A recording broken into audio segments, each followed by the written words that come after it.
Welcome to our Hong Kong Brief Show. I'm your host, Jenny. Today, we're diving into some fascinating stories from around the city and beyond. First up, a major shakeup in Hong Kong's labor scene. The controversial MPF offsetting mechanism, which allowed employers to use pension contributions to cover severance payments, has been abolished on Labor Day. This change aims to better protect workers, affecting over 2.68 million employees. The government is stepping in with a 33.2 billion Hong Kong dollar subsidy to help businesses transition, and some industries, like restaurants, are already adapting to these new rules. Many workers might even shift to part-time roles as the economic landscape shifts. Next, let's talk about a cocktail with a cause. Socio's latest menu features a creative drink called Oyster Shell, made from upcycled oyster shells from nearby Hooked. This innovative cocktail combines oyster shells, vinegar, vodka, gin, and sparkling wine, showcasing how waste can be transformed into something delicious and sustainable. It's a community-driven effort to reduce waste while offering a refreshing new experience. Cheers to that. Finally, did you know Hong Kong ranks as the second most expensive city in the world for office space? According to Savills, tenants are paying around $228 per square foot annually. Despite a slight decrease from previous years, the high costs reflect an oversupply of commercial space, which might take over a decade to absorb fully. Compared to London and New York, Hong Kong remains a top-tier market, but the high prices are pushing some companies to rethink their office strategies. Please continue to watch for more detailed insights on these stories and more. South China Morning Post reports that Hong Kong has officially ended the controversial offsetting mechanism within its Mandatory Provident Fund (MPF) scheme, a practice that allowed employers to use employee pension contributions to offset severance and long service payments. This change, which took effect on Labor Day, aims to better protect workers and ensure they receive full benefits when laid off or leaving their jobs. While some companies, like the Hong Kong Federation of Restaurants and Related Trades, had already adapted by restructuring employment terms to mitigate potential impacts, the government has pledged a 33.2 billion Hong Kong dollar subsidy scheme over 25 years to support employers in managing severance payouts. This move marks a significant shift in Hong Kong's pension landscape, affecting over 2.68 million employees and emphasizing a move toward more equitable labor protections, especially as firms brace for an uncertain economic future amidst global trade tensions and local market challenges. South China Morning Post also highlights Socio's innovative cocktail, Oyster Shell, which exemplifies eco-conscious creativity in Hong Kong's vibrant bar scene. This drink reuses about 4.4 kilograms of oyster shells from Hooked, a local seafood eatery, transforming waste into a sophisticated spirit by distilling oyster and vinegar-infused vodka and gin, then fat-washing it with cocoa butter. The result is a refreshing, fizzy cocktail that balances umami and citrus flavors, topped with sparkling wine. Co-founder Amir Javed emphasizes that the drink's flavor profile is built around the ingredients' natural saline and savory notes, challenging the notion that waste ingredients lack taste. This project not only showcases sustainable practices but also fosters community ties by linking two neighborhood venues, Hooked and Socio, through the upcycling process, which depends on oyster consumption rates, making each cocktail a reflection of local seafood availability and environmental mindfulness. The South China Morning Post further reports that Hong Kong's office rental costs remain among the highest globally, with tenants paying an average of $228 per square foot annually for prime space, second only to London's West End. Despite a 1.1% decline from the previous quarter, Hong Kong's expensive office market is facing a glut, with over 15 million square feet of excess space, more than the entire current supply in the main business district, leading to vacancy rates rising to 13.7%. Rents have fallen by 40% since 2019, and with an influx of new office developments expected in 2025 and 2026, the market is poised for further adjustment. While global demand for high-quality office environments persists, the oversupply and high costs pose long-term challenges for the city's commercial real estate sector, which must navigate a delicate balance between maintaining prestige and managing a surplus of space in a changing economic landscape.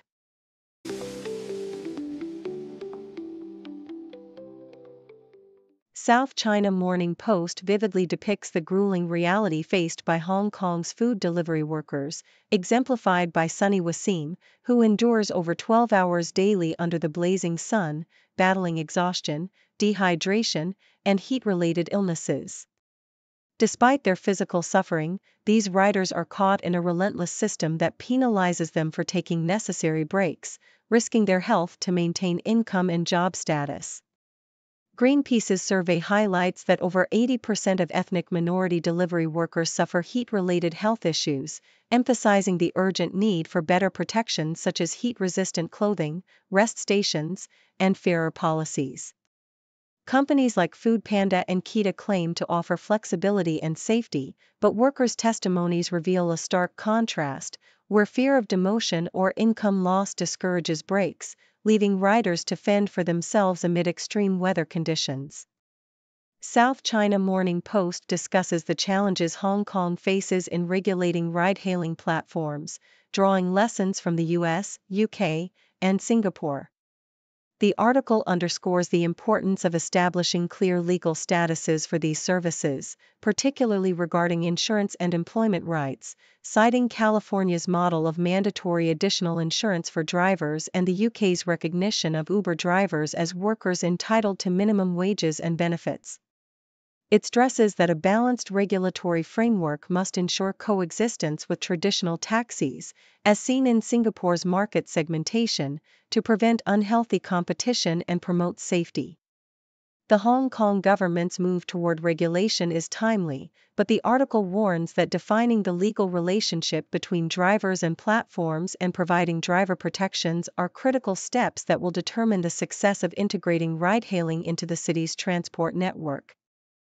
South China Morning Post highlights the underrepresentation and stereotypical portrayals of ethnic minorities in Hong Kong's film industry, illustrating the need for more diverse storytelling. The premiere of Woodhouse with Nepalese actress Neha Rai was a rare celebration of ethnic minority talent, contrasting sharply with the industry's tendency to cast minorities in criminal or stereotypical roles. Incidents like the brownface controversy and the use of blackface in local productions reveal ongoing racial insensitivity. Veteran actor Biddo Singh Hardihan shares how stereotypes pigeonhole South Asian actors into roles like gangsters or arms dealers, often leading to disillusionment and withdrawal from the industry. The article advocates for Hong Kong's film industry to leverage its multicultural fabric by crafting nuanced stories about asylum seekers and domestic workers, while ethnic minorities should develop skills and projects to break free from stereotypical roles, ultimately enriching Hong Kong's cinematic landscape and global appeal.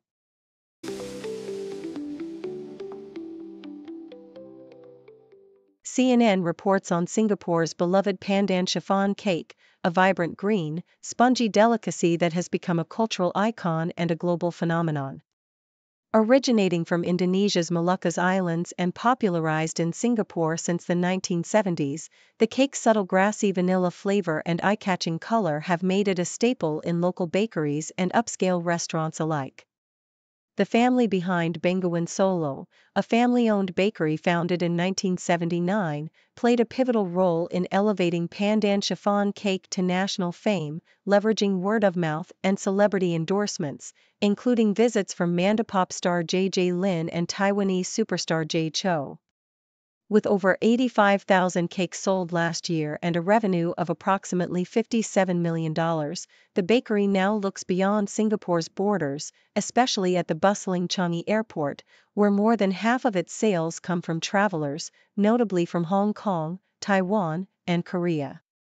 As pandan's popularity surges across cities like New York and Los Angeles, the ingredients' vibrant green hue and unique flavor are poised to become the next big thing in international Asian baking trends, echoing the global craze for matcha and other infused desserts.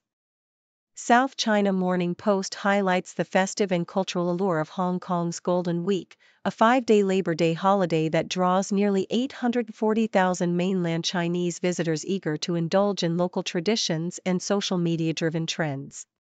Central to these festivities are the city's cherished pandas at Ocean Park, where visitors flock to see Ying, Lulu, and their adorable cubs, as well as the newer arrivals from Beijing, Nen and Cuckoo. The park's giant panda adventure offers a limited, timed glimpse into these gentle creatures' lives, heightening the excitement among tourists.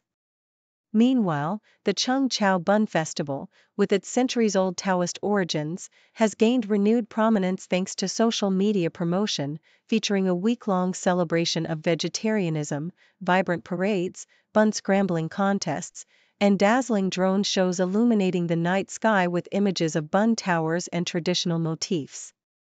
For those seeking adventure beyond the festivities, hiking trails like the Maclehose Trail and the High Island Reservoir's scenic spots attract mainland visitors eager to explore Hong Kong's natural beauty, replacing urban pursuits with outdoor escapades. South China Morning Post also discusses China's ambitious efforts to export its domestically developed C919 aircraft amid delays in obtaining European certification. Despite its successful domestic debut and over 1 million passengers carried, the jet's certification process in Europe has been extended, with European regulators indicating it may take 3 to 6 years before approval is granted. This delay reflects the rigorous safety standards and comprehensive testing required for entry into the European market, including evaluations of engine performance, emergency procedures, and onboard materials. While the C919 has garnered interest from international airlines like Rehire, the limited number of aircraft in operation and the need for extensive data collection pose challenges for certification.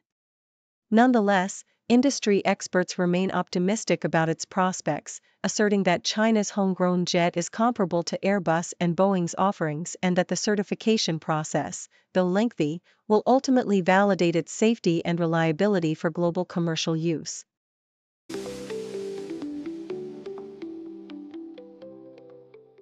The South China Morning Post vividly recounts the plight of Hong Kong's restaurant workers, illustrating a stark shift in employment practices. Har Chung, a dedicated worker with nearly 2 decades at a traditional Dai Pai Dong, was abruptly displaced when her employer replaced her and her colleagues with imported laborers from mainland China under a government scheme aimed at alleviating the city's manpower shortage. The scheme, which has allowed over 54,000 low-skilled workers into the city, has led to widespread job cuts among local employees, many of whom are older and on flexible contracts. Cheng's working hours were drastically reduced, and she was ultimately forced to resign, feeling betrayed after years of loyalty. Unionists highlight that local workers are often dismissed after the arrival of imported labor, with employers exploiting legal loopholes and lacking legislation to prevent such dismissals, leaving workers helpless and undercompensated. The situation underscores the growing tension between cost-cutting measures and workers' rights, prompting calls for greater transparency and protective mechanisms. Al Jazeera's interview with Taiwan's Mainland Affairs Council Minister Chiu Chue-chung offers a compelling perspective on the island's confidence in U.S. support amidst rising Chinese threats. Despite concerns that the U.S. might leverage Taiwan as a bargaining chip in its tense rivalry with China, Chiu emphasizes the strength and bipartisan backing of U.S.-Taiwan relations. He highlights Taiwan's strategic importance, including its critical role in the U.S.'s Indo-Pacific defense strategy and its position as the world's leading chipmaker, which makes it indispensable to American interests. However, he also acknowledges the complex and often tense diplomatic landscape, with China's aggressive military exercises and united front tactics aimed at infiltrating and dividing Taiwanese society. Chiu warns of the authoritarian tendencies of Xi Jinping's regime, noting the escalation of Chinese military activity near Taiwan and expressing concern over China's growing assertiveness and nationalism, which pose a significant threat to regional stability and Taiwan's sovereignty. The SCMP opinion piece shifts focus to Hong Kong's Labor Day celebrations, emphasizing recent improvements in workers' benefits amidst a sluggish post-pandemic economy. The city's minimum wage has increased by $2.10 to 42 HKD 10 per hour, a move linked to a new formula that considers inflation and economic growth, aiming to protect low-income workers from erosion of their living standards. Additionally, a long-standing and contentious mechanism allowing employers to offset contributions from the pension fund to cover severance and long service payments has been abolished, with the government providing a 33 billion Hong Kong dollar subsidy during a 25-year transition. These reforms symbolize a significant step towards better labor protections, although many employers remain unclear about the details. The article underscores the importance of public awareness and government action to ensure workers' rights are upheld, especially as the city navigates economic challenges and strives to improve employment conditions for its low-income population.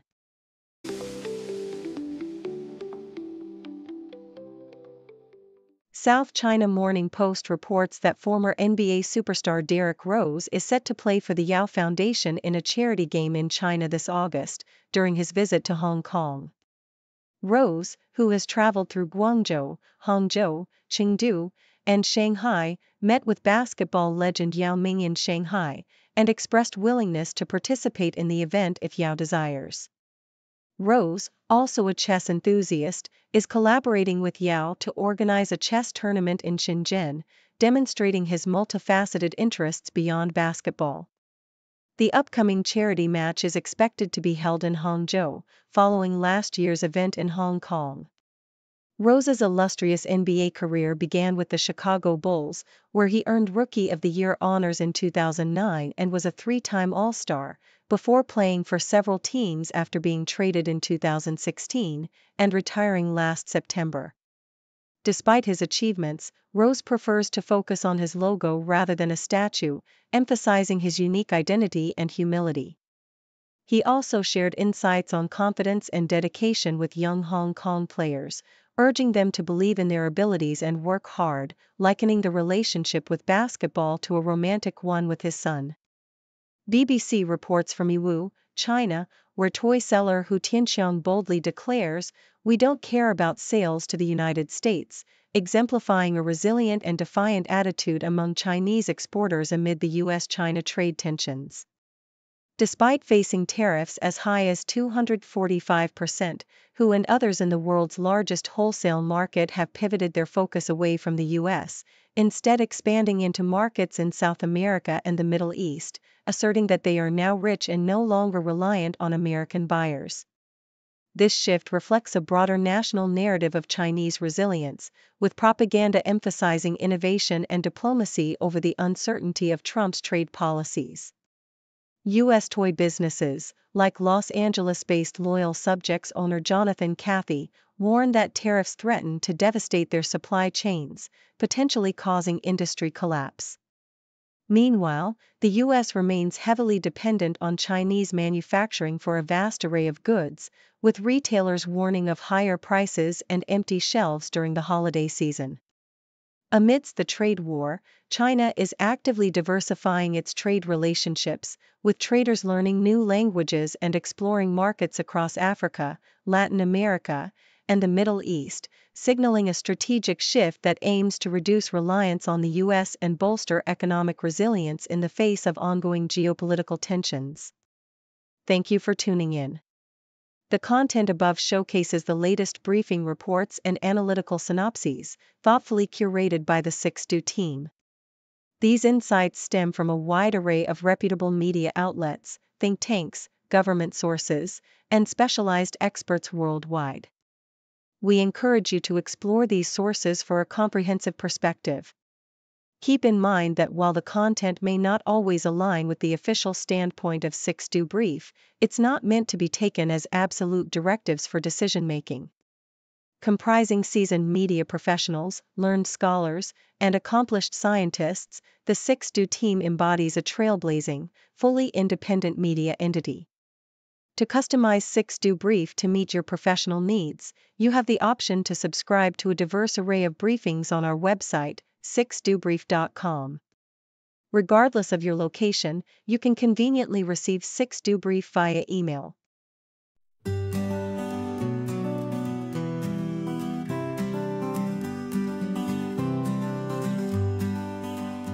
Got a question in your mind, we'll find the answer, we'll be kind. Encyclopedia on everything, laugh and learn with the zing, zing, zing. From ants to outer space, we've got the facts in one great place. For kids and grown-ups too, we've got the A to Z for you.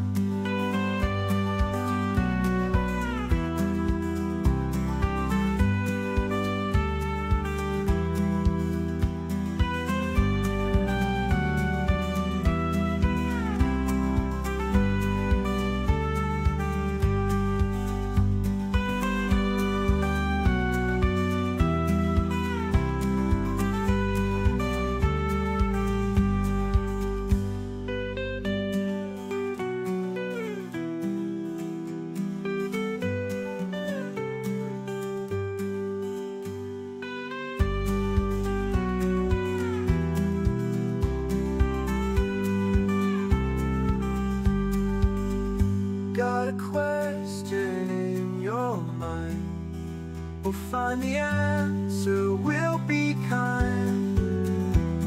Encyclopedia on everything, laugh and learn with the zing, zing, zing. From ants to outer space, we've got the facts in one great place. For kids and grown-ups too.